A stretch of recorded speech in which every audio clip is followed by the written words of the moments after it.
The journey to who you're meant to be doesn't start with a sprint. It starts with a standstill. The greatest movements in our lives, the most profound and life-altering shifts, are often born from the courage to do nothing at all, to be still. This is the great paradox of change, and understanding it is the key to unlocking the life you've always felt, deep down, was waiting for you. It's the quiet secret that whispers to us when we finally stop running, when we stop trying to force the pieces to fit, and instead, allow ourselves to simply be. It's in that stillness that we find the strength not to move mountains, but to become the kind of person who can navigate any terrain, who can weather any storm, and who can finally come home to themselves. Have you ever had the feeling that you're living someone else's life? A life that looks good on paper, a life that checks all the traditional boxes of success, but leaves you feeling hollow, disconnected, like you're just playing a part? You smile beside your accomplishments, but inside there's a quiet ache, a sense of regret for a path not taken. You dance around the perimeter of the person you feel you were intended to be, living on autopilot, moving from one milestone to the next based on a script you didn't write. This is the fundamental human problem at the heart of our modern lives, a deep, soul-level misalignment. We are caught in what author Brianna Wiest calls the first of two rivers running through us, the one that carries all the loud, insistent voices of the world, telling us what to achieve, who to be, and where to go. And so we follow, only to look down one day and find our hands are empty, our lives woven from a story that doesn't feel like ours. We feel stuck, exhausted, and confused, wondering why moving things around on the surface has done nothing to change how we feel underneath. This is the core problem that today's book was written to solve. The book is The Pivot Year 365 Days to Become the Person You Truly Want to Be by Brianna Wiest. And it is not just a book, it is a companion, a guide, a quiet friend for a year-long journey inward. Its grand promise is not to give you a 5-step plan to blow up your life and start over. Its promise is something far more profound and sustainable. It is a promise that if you give yourself 1 year, 365 days of gentle, daily contemplation, you can stop dancing around the perimeter and walk fiercely into the life that was always meant to be yours. The promise is that you can learn to hear the second river, the quiet, single voice of your inner guide that has been there all along. This book is an invitation to undertake the most important journey of all, not a journey across the world, but a journey inward, to the space from which your entire life is born. It promises that by the end of this year, the person you were at the beginning will not be the person you find at the end. It is a pivot not of circumstance but of soul. So, how does this pivot actually happen? How do we go from feeling lost in the noise of the world to being guided by our own inner compass?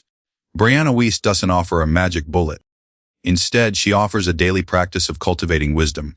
Over the course of 365 daily meditations, she illuminates a series of core truths that, when integrated, fundamentally change how we navigate our lives.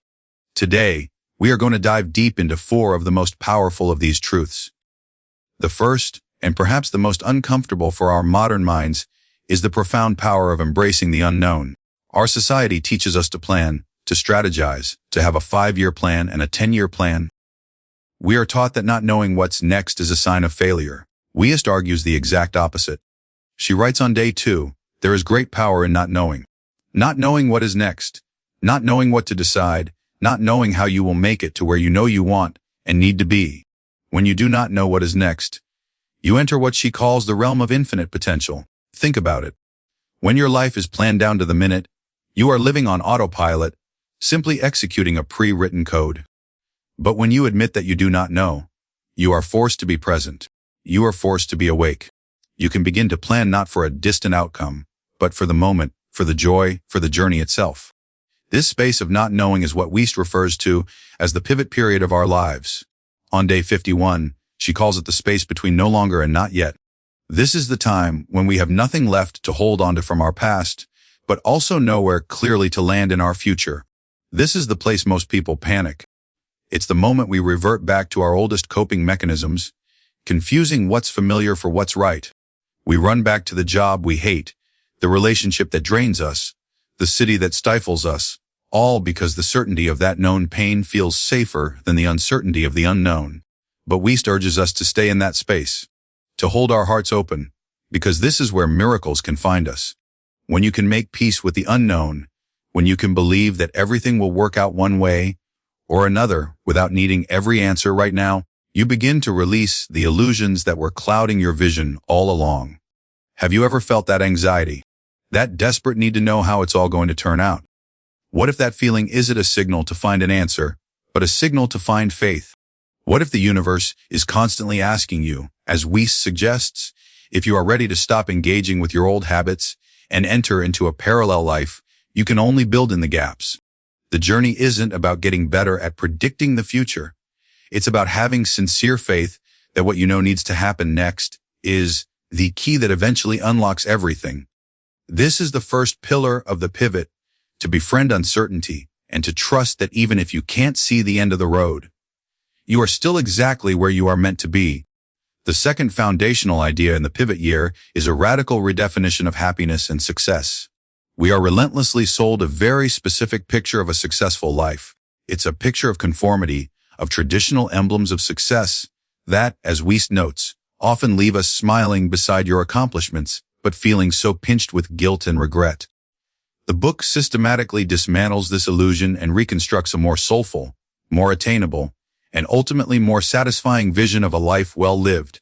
On day 3, Wiest offers one of the most beautiful passages in the book, a litany of what happiness truly is. She writes, "One day you will realize that happiness is not what your house looks like, but how you love the people within its walls. Happiness is not finding success by a certain time, but finding something you love so much time itself seems to disappear. Happiness is not having the best of everything, but the ability to make the best of anything.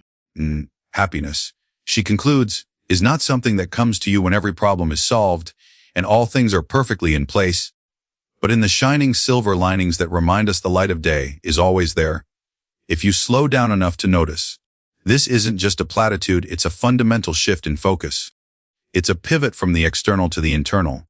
On day 8, she reinforces this idea, explaining that living life to the fullest isn't about seeing every country in the world or quitting your job on a whim. It's really just knowing how to be where your feet are. It's learning to make a home within your own skin and building a simple life you are proud of.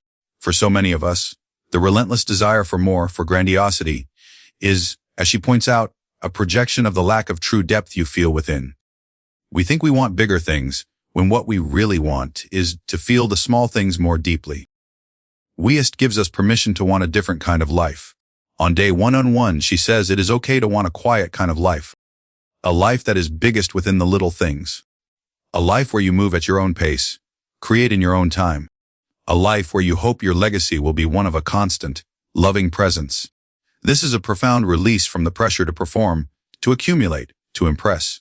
It redefines the goal. The goal is not to be envied, but to be at peace. The goal is not to have a life that looks good, but a life that feels good from the inside out.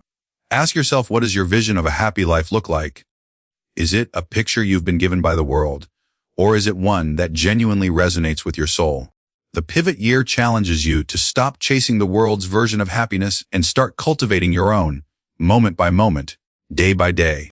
The third, and perhaps most practical, core idea of the book is learning to navigate our own inner world. If we are to pivot from an external to an internal locus of control, we need a map for that inner territory. Wiest provides one with a powerful metaphor on day 5. She says, "There are 2 rivers running through us at all times, one that carries all the voices of the world, and the other, a single voice that stands alone, the voice of our inner guide. The first river," she explains, "is strong and constant, pulling us toward milestones we were told to reach for. The second river, the voice of our inner knowing, is a quiet call. Our lives truly begin the day we choose to follow that quiet call. The wisdom," she clarifies, "is not about completely damning the first river and blindly following the second. It's not about rejecting all societal wisdom. The journey is not about abandoning one in favor of the other, but knowing when it is time to listen, to hear, and to follow each." So how do we do that? The rest of the book is, in many ways, a training manual for this discernment. It's about practicing the pause. On day 4, she writes, "Self-protection is learning how to take a pause between what you feel and how you react. When there is no awareness between what you perceive and the way that you respond, anything can control you. Practice the pause." It's about learning to listen for what she calls the quiet yes. While pride and ego and attraction are loud, the voice of truth is often a gentle, subtle feeling. It's the little clicks, the funny coincidences, the way life speaks to us in subtleties. This requires us to get still. On day 37, she observes, when we find it too difficult to arrive fully into the present moment, it is almost always because the quiet is telling us something we are not yet ready to hear. It also requires a new line of questioning for our own thoughts. On day 58, she provides a powerful filter. You must learn to ask yourself, where does this thought intend to bring me? Is it attempting to give a deeper clarity or disturb calmed waters? Is it something my most empathetic, compassionate, empowered self would believe? This is the work of the pivot year. It is the daily practice of tuning the ear of your soul to a quieter frequency. It's moving from a life of noisy reaction to one of quiet, intentional response. It's learning to trust that your heart knows things your brain can't yet rationalize, and that this inner compass, when you learn to read it, will always guide you home. Finally, no journey of transformation would be complete without addressing the reality of pain. The fourth core idea of the pivot year is its approach to hardship, loss, and letting go. In a world that often encourages us to numb, avoid, or get over pain as quickly as possible, Wiest presents a more patient, alchemical perspective. She sees pain not as a roadblock but as a crucible. On day 9, she speaks directly to anyone in the midst of suffering. Whatever pain you think you are in right now cannot begin to compare to the peace that will one day come over you. But the point isn't just to wait it out. The pain itself is the agent of change. She continues, you will fall in love with life again, and it will be better than it was before, because you will become a different person. You will become someone who is more capable of appreciating what matters, who can no longer be so easily swayed. This pain, this experience, clears out what you didn't even realize was standing in your way. This reframes everything. The goal is not to avoid getting your heart broken. The goal is to allow your heart to be broken open. The book acknowledges that this process is difficult. On day 46, Wiest writes, letting go is not meant to be easy. It is not supposed to be simple to unwind your soul from the things that have captured your mind, your time, and your life for so long. But this very difficulty is a testament to your faith, a faith that even still, even here, there is something greater that is waiting to be seen. This leads to one of the book's most powerful reframes on day 52. Not everything you lose is a loss. Some things are a freedom. Some things are a second chance. Some things are a miracle in disguise. How many times have we looked back at a devastating loss, a breakup, a firing, a failure, and realized, with the clarity of hindsight, that it was the best thing that ever could have happened to us? That it was a course correction we didn't even know we needed? The pivot year teaches you to trust in that process in real time. It has to challenge you in order to change you. It has to bring you to your knees before it can lift you back up into an entirely new reality. For anyone listening who is carrying something heavy right now, the book offers this wisdom on day 85. It is heavy because you are not supposed to carry it this far, for this long. It is heavy because it was never really yours in the first place. It's heavy because it's asking you to put it down. The journey of healing, then, is not about forcing yourself to forget. It's about learning to stop picking up what you've already been asked to release. It's about trusting that the fire of your life can only burn what was not meant to be, leaving you with what is true, what is real, and what is, in the end, unshakably yours. Now, let's step back and talk about why this book, The Pivot Year, is so unique and who it is truly for. In a crowded market of self-help books, what makes this one radically different? The answer lies in its structure and its spirit. This is not a book that yells at you. It doesn't give you a 7-step, high-intensity formula for success. It doesn't promise to make you a millionaire or a productivity machine in 30 days. Its essence is gentle, compassionate, and patient. Its uniqueness is that it is designed to be a daily companion, not a weekend project. The transformation it promises is not a violent demolition of your old life, but a slow, quiet, cellular-level renewal of your inner world. The feeling it offers is one of being seen and held. It's the friend who sits with you in the quiet, who doesn't offer easy answers, but instead helps you find your own. So, who is this book for? This book is for the person standing at a quiet crossroads. It's for the person who feels a persistent, nagging sense that the life they are living is not the life that is meant for them. It is for the overthinker, the deep feeler, the introspective soul who is tired of loud, aggressive advice and is craving a path to change that feels more like a homecoming than a battle. It is for the person healing from the loss of a relationship, a job, a dream, or an old version of themselves. It is explicitly for the person living in that liminal, uncomfortable, yet sacred space between no longer and not yet. And just as importantly, who is this book note for? This book is not for the person seeking a quick fix or a simple life hack. It is not for the person who wants a drill sergeant to scream motivational slogans at them. If you are someone who is allergic to introspection, who wants to focus only on external metrics and actions without examining the internal landscape, this book will likely feel too slow, too gentle, too quiet for you. It demands a willingness to be still and to listen. The single most valuable takeaway a reader will be left with, long after they've finished day 365, is a deep and abiding trust in the unfolding of their own life. It's the unshakable inner knowing that every delay, every detour, every broken heart, and every quiet moment was part of a perfect, albeit mysterious plan.